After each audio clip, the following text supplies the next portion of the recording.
Hello everyone, હું Mehul sir આપ સૌનું સ્વાગત કરું છું મારી ચેનલ ધ બ્રાઇટર્સમાં.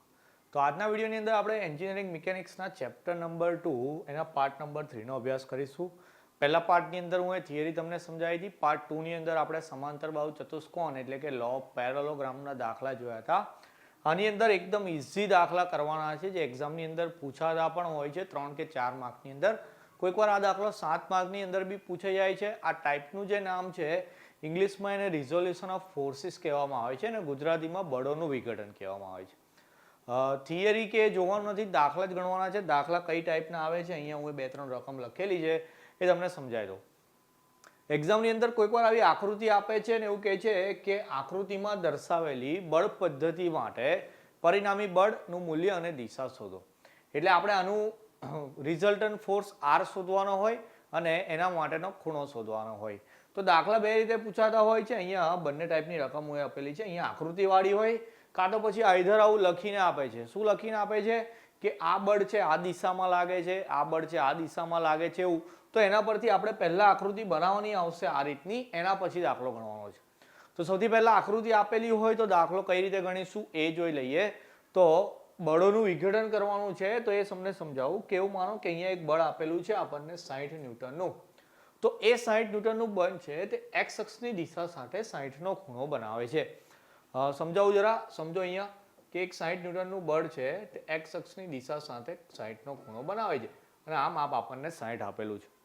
કર્ણનું માપ આપેલું 60. તો અહીંયા ખૂણાની પાસેની બાજુ અને સામેની બાજુ તે બે જગ્યાએ એ બળના ભાગ પડે, બળનું વિઘટન થાય. તો આપણને એવું ખબર છે કે સામેની બાજુ એટલે sin થીટા અને પાસેની બાજુ એટલે cos થીટા. તો અહીંયા તમે દેખો સામેની જે બાજુ છે તે ઊભી છે. ઊભી છે ઇંગ્લિશમાં એને વર્ટિકલ કહેવાય.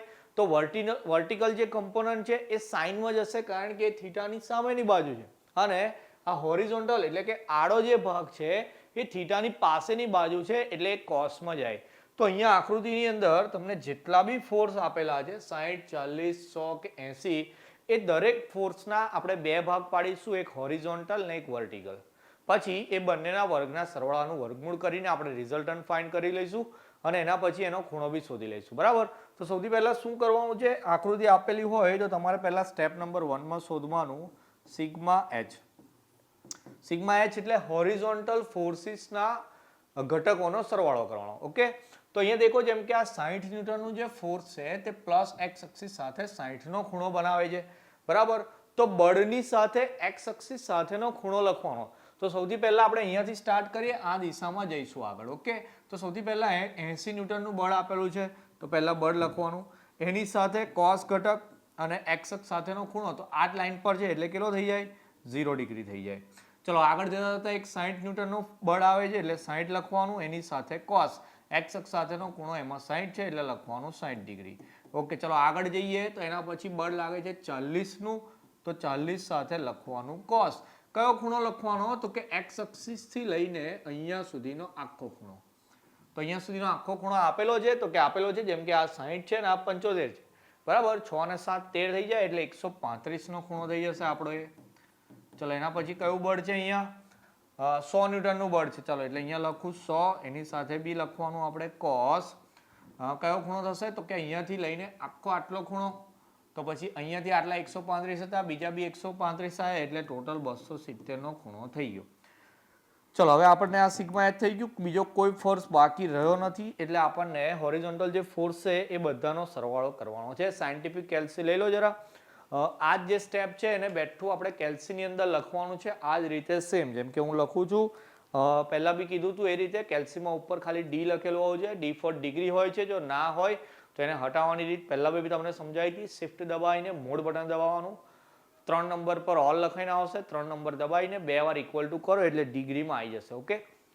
ઉપર ડી લખેલો હોય એટલે બીજી કોઈ ચિંતાની જરૂર નથી. આપણે અહીંયા આ વસ્તુ બેઠી અંદર લખી દઈએ. તો હું લખું છું 80 cos 0 પછી plus 60 cos 60. Okay. Plus 40 cos 135. Okay. 40 cos 135 plus લાસ્ટમાં છે 100 cos 270. ઓકે. ચલો કેલ્સીની અંદર આન્સર બતાવે છે 81.71. ઓકે. ચલો તો અહીંયા લખી દેવાનું 81.71. બધા અહીંયા ફોર્સ ન્યૂટનમાં હતા તો પછી આને બી આપી દો ન્યૂટન. તો આ મળી ગયો આપણને સિગ્મા h. બે ઘટકો આવે ને, એક હોરિઝોન્ટલ આવે ને એક વર્ટિકલ આવે, તો આપણને હોરિઝોન્ટલ મળી ગયો. વર્ટિકલ માટે શું કરવાનું? તો વર્ટિકલ માટે સેમ જ વસ્તુ, ખાલી અહીંયા સિગ્મા વી કરવાનું. જે જગ્યાએ કોસ હોય એ બધી જગ્યાએ સાઇન કરી દેવાનું. એનો મતલબ કે આ સ્ટેપ બેઠું લખી દેવાનું, કોસની જગ્યાએ સાઇન કરવાનું છે, કોઈ દિમાગ લગાવીએ નહીં. એટલે જ્યારે તમે સિગ્મા એચ લખતા હોય તો ધ્યાનથી આ સ્ટેપ બનાવવાનું, કારણ કે જો અહીંયા ભૂલ પડી તો આપણી સિગ્મા વીમાં પણ ભૂલ થઈ જશે. ઓકે, ચલો સિગ્મા વી લખું છું પાછળ અહીંયા બીજા પેજ પર લખીએ. ચલો સિગ્મા વી બરાબર સૌથી પહેલા 80 હતું, 80 જોડે સાઇન 0 ડિગ્રી. ઓકે, ચાલો એના પછી 60 નો ખૂણો હતો, 60 જોડે સાઇન 60 આવી જશે.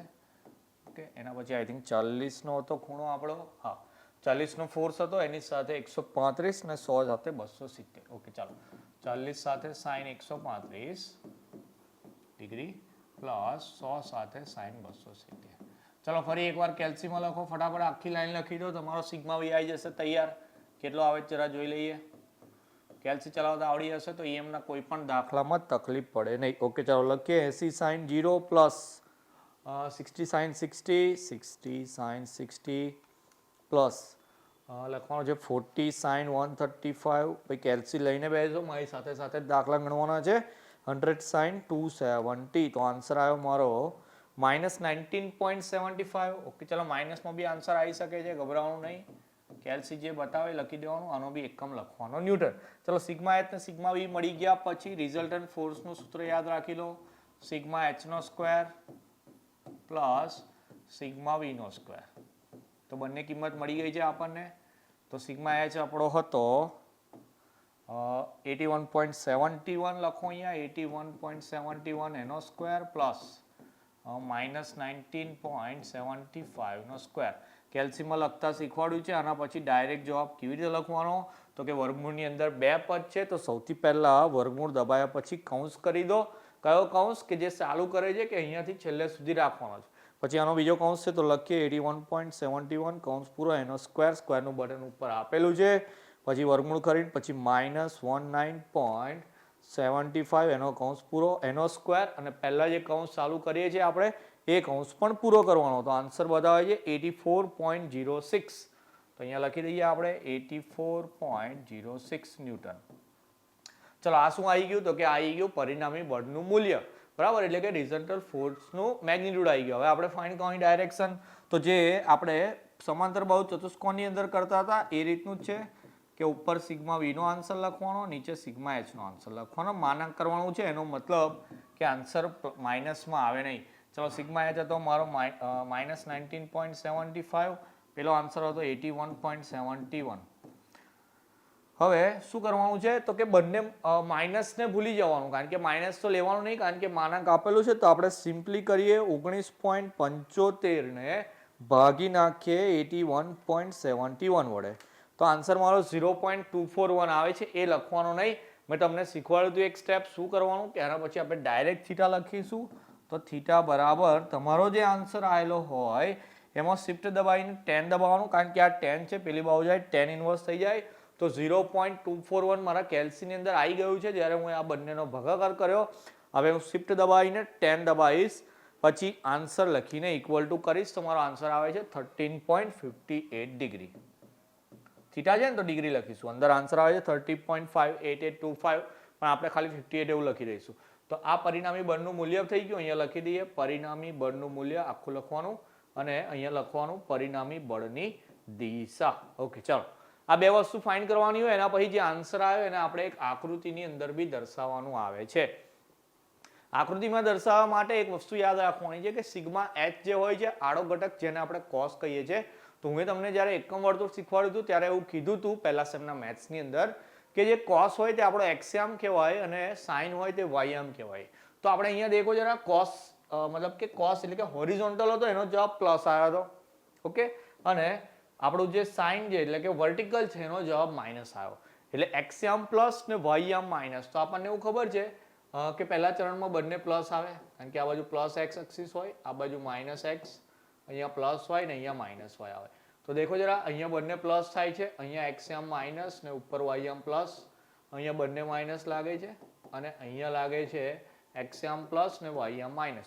તો આપણો આન્સર એવો જ આવે છે કે એક્સયામનો જવાબ પ્લસ છે અને વાયયામનો માઇનસ છે. એનો મતલબ કે આપણો જે રિઝલ્ટન્ટ ફોર્સ છે તે રિઝલ્ટન્ટ ફોર્સ કયા ક્વોડ્રન્ટમાં છે, કયા ચરણમાં છે ભાઈ, ચોથા ચરણમાં છે.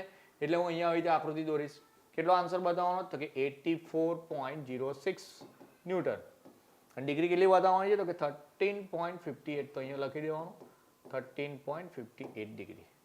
તો આ રીતે તમારે ડ્રો બી કરવાનો આવે છે કે છેલ્લો જે આન્સર આવે તમારા કયા ક્વોડ્રન્ટમાં આવે છે એ બતાવવાનું, કયા ચરણમાં આવે છે. આ ચિહ્નો નથી બતાવવાના, તમને સમજાવવા માટે કરેલા હતા કે કયા ચરણમાં આવશે આન્સર એના માટે. બરાબર, આ તો સિમ્પલ છે, બધાને ખબર હશે કે પહેલા ચરણમાં બંને પ્લસ, બીજામાં માઇનસ પ્લસ, ત્રીજામાં માઇનસ માઇનસ, ચોથામાં પ્લસ માઇનસ આવે. તો આ રીતે દાખલો ગણવાનો છે. આકૃતિ પરથી સિગ્મા એચ ને સિગ્મા વી ને છૂટા પાડવાના, એ બંનેનો જવાબ લાવ્યા પછી બંનેના વર્ગનો સરવાળાનું વર્ગમૂળ કરવાનું, એટલે r મળી જાય ને tan થીટા બરાબર ઉપર v નો જવાબ, નીચે h નો જવાબ, માનાંક લગાવવાનું, માઇનસમાં જવાબ આવે નહીં એટલે પ્લસમાં જ કરવાનો ભાગાકાર, પછી શિફ્ટ દબાવીને tan દબાવો એટલે આન્સર મળી જાય 13.58. પછી લાસ્ટમાં ફિગર ડ્રો કરવાની છે. ફિગર ડ્રો કરો તો સારું છે, નહીં કરો તો માર્ક કપાય નહીં, એટલે ગભરાવાનું નહીં જો કદાચ આ ના આવડતું હોય તો. ઓકે, ચલો બીજી જે ટાઈપ હતી આપણી, એની અંદર આકૃતિ નહીં આપેલી, દિશા આપેલી હોય છે કે ભાઈ ઉત્તર દિશામાં, દક્ષિણ દિશામાં, પૂર્વ પશ્ચિમ એ રીતે આવેલું હોય. ઇંગ્લિશમાં છે north south east west. Okay, ચાલો તો સૌથી પહેલા આપણે ફિગર ડ્રો કરી દઈએ. અહીંયા આ બાજુ ઉત્તર, અહીંયા દક્ષિણ, અહીંયા પૂર્વ, અહીંયા પશ્ચિમ. શોર્ટમાં લખું છું મેં. ઓકે, ચાલો નોર્થ સાઉથ ઈસ્ટ વેસ્ટ લખી દીધું. આવું આપણે ફિગર ડ્રો કરવાની છે એક્ઝામની અંદર, બરાબર, કારણ કે એના પરથી જ આપણે પેલું સિગ્મા એચ ને સિગ્મા વી લખતા હોય છે. સૌથી પહેલા એવું કહે કે 500 કિલોમીટર ટાવર્સ નોર્થ. ઓકે, ગુજરાતીમાં એવું કહે છે 500 કિલોમીટર ઉત્તર તરફ. તો અહીંયા આગળ આમ ઉત્તર તરફ ને એટલે અહીંયા લખી દો 500 કિલો ન્યૂટન. એક લાઈન પર છે, ડિગ્રી નહીં આપેલું. 300 કિલોમીટર ટાવર્સ ઈસ્ટ એટલે કે 300 કિલોમીટર પૂર્વ તરફ. ઓકે, ચાલો આ બાજુ 300 કિલોમીટર પૂર્વ તરફ, તો અહીંયા 300 કિલોમીટર લખી દઈએ. ચલો એના પછી 1000 કિલોમીટર દક્ષિણ દિશાથી 60 પૂર્વ તરફ. Okay, towers 60 south waste. Okay, ચાલો એટલે શું કહે છે દક્ષિણ દિશાથી, તો આ આપણી દક્ષિણ દિશા, ત્યાંથી કઈ તરફ તો કે પૂર્વ તરફ. એટલે આ બાજુ કેટલાનો ખૂણો 60 નો ખૂણો, તો અહીંયા આપણને આપ્યું છે 60 ડિગ્રી. કેટલાનું બળ હતું તો કે 1000 કિલોન્યુટન છે, તો અહીંયા લખી દઈએ 1000 કિલો ન્યૂટન. ઓકે, ચાલો પછી 800 કિલોમીટર દક્ષિણ પશ્ચિમ તરફ. ઓકે, ચાલો દક્ષિણ પશ્ચિમ તરફ 45 ના ખૂણે, તો અહીંયા 45 નો ખૂણો બનાવી દઈએ. આ 45 નો એંગલ બનાવી દીધો અને આપણે ફોર્સ લેવાનો હતો 800 કિલો ન્યૂટન. ઓકે, ચાલો આટલા જ આપેલા જ ફોર્સ 1 2 3 4 ચાર ફોર્સ આપેલા છે. ફિગર આપણે બનાવી દીધી અને પહેલા તમને કીધું હતું કે દરેક ખૂણાનું માપન આપણે એક્સ એક્સિસ થી કરવાનું છે, એટલે અહીંયાથી માપવાના છે દરેક ખૂણા. ચાલો સિગ્મા એચ લખતા તો આવડી ગયું છે, તો છતાં એકવાર ફરી સમજી લઈએ. અહીંયા દેખો, અહીંયાથી સ્ટાર્ટ કરવાનું. આ એક્સ એક્સિસ છે આપણી, તો પહેલો 300 નો ફોર્સ છે, બરાબર, એક્સ એક્સિસ પર છે એટલે ખૂણો થઈ જાય 0 નો. ચાલો એના પછી આમ જઈએ, આ 500 નો ફોર્સ છે એટલે 500 લખવાનું, એની સાથે લખવાનું કોસ. અહીંયાથી આટલો ખૂણો કેટલો છે નહીં આપ્યો, પણ આ તો કાટખૂણો હોય ભાઈ એટલે 90 જ આવે. ચલો પછી આગળ કયો ફોર્સ છે તો કે 800 નો છે ફોર્સ. ઓકે, 800 નો ફોર્સ કોસ.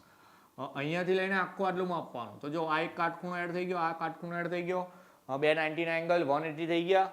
પછી આ બી 90 આવે, એમાંથી આટલો 45 છે, એનો મતલબ કે આ બી 45 હશે, તો 90 90 180 થઈ ગયા, પ્લસ 45 કરીએ એટલે થઈ જાય 225.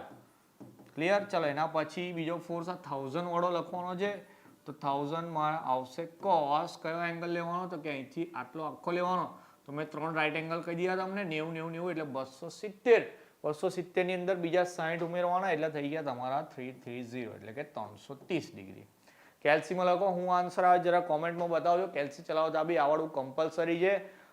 EM ની અંદર કેલ્સી ચલાવતા આવડશે તો જ દાખલા આવડશે. ઓકે, ચલો તમને અહીંયાથી મળી જશે સિગ્મા એચ. સિમ્પલ. પછી શું કરવાનું છે તો કે જે જગ્યાએ આપણે અહીંયા કોસ લખ્યું છે ત્યાં આપણે લખી દેવાનું સાઇન, તો તમને સિગ્મા વી બી મળી જશે. ચલો સિગ્મા એચ ને સિગ્મા વી મળી ગયું. પછી સેમ પ્રોસેસથી આપણે આગળ દાખલો ગણેલો છે એ જ રીતે દાખલો ગણવાનો છે, બરાબર. હવે એન્જિનિયરિંગ લીધું છે, આટલું એક દાખલામાં તમને ખબર પડી જ ગઈ હશે. ના ખબર પડી હોય તો ફરી એકવાર જોઈ લેવાનો પહેલો દાખલો. જે એક દાખલો આવડી ગયો હશે તો આ બીજો દાખલો બી તમને આવડી જશે. આમાં નવી વસ્તુ એટલી જ હતી મારે તમને શીખવાડવાની કે આના પરથી આપણે આકૃતિ કેવી રીતે દોરવાની, બરાબર. દિશાઓ યાદ રાખજો ભાઈ, ગુજરાતી વાળા ઉત્તર દક્ષિણ પૂર્વ પશ્ચિમ કઈ જગ્યાએ આવે, ઇંગ્લિશમાં નોર્થ સાઉથ ઈસ્ટ વેસ્ટ ખબર હોવી જોઈએ. ઓકે, એંગલ આપેલો હોય તો એંગલમાં લેવાનો. એક દાખલો આ રીતનો હોમવર્કમાં આપું છું, એક પહેલો જે આપણે આકૃતિ વાળો કરાવે એ હોમવર્કમાં આપું છું. 2 દાખલા એટલે રોલ 4 દાખલા તૈયાર કરી દેવાના. 4 દાખલા આવડી ગયા એટલે સમજી લો એક્ઝામની અંદર 4 કે 7 માર્ક તમારા પાક્કા થઈ ગયા. કેલ્સી ચલાવતા બી જોઈ લેવાનું છે. આ દાખલાનો કોમેન્ટમાં જવાબ બતાવી દેજો. 2 દાખલા હોમવર્કમાં છે. સારી રીતે લખવાનું, જે રીતે કહું છું એ રીતે ટેલિગ્રામ પર એના ફોટા મોકલી દેવાના. ચેક કરી લઈશ આન્સર સાચા ખોટા છે. ટેલિગ્રામનું ગ્રુપ તો આપણે લિંકમાં ડિસ્ક્રિપ્શનમાં નાખીએ છીએ, ત્યાંથી જોઈન કરીને પર્સનલમાં મને શેર કરી દેવાનું. ઓકે, હોમવર્કના દાખલા બતાવી દઉં. અહીંયા 2 દાખલા એડ કરેલા છે હું ઓકે. આ રહ્યા એક આકૃતિવાળો દાખલો છે કે જેમાં તમને બધા ફોર્સિસ સાથે એંગલ બી આપેલા છે, અને બીજો જે દાખલો છે કે જેમાં દિશાઓ આપેલી છે. એના પરથી આપણે પહેલા આવી ફિગર બનાવવાની, એના પછી આપણે દાખલો ગણવાનો. થોડીક સાઈડ આપી દઉં કે ભાઈ તમે સ્ક્રીનશોટ લઈ લો તો તમને દાખલા ગણવામાં સરળતા પડે. ઓકે, સહેલા દાખલા છે, બંને તમને આવડી જ જશે. કોઈ જગ્યાએ અટકી જાઓ તો મને કોન્ટેક્ટ કરી લેવાનો, હું તમને પર્સનલમાં બી શીખવાડી દઈશ. સાયન્ટિફિક કેલ્સી જોડે લઈને જ બેસવાનું, વિડીયો જોતા હોય ત્યારે પણ અને દાખલો તમે ગણવાના હોય ત્યારે પણ. ઓકે, તો આઈ હોપ બધાને ખબર પડી ગઈ હશે. નેક્સ્ટ ચેપ્ટરની મતલબ નેક્સ્ટ વિડીયોની અંદર કોઈક બીજી ટાઈપ સાથે મળીશું. ત્યાં સુધી તમારું ધ્યાન રાખશો. જય હિન્દ, જય ભારત.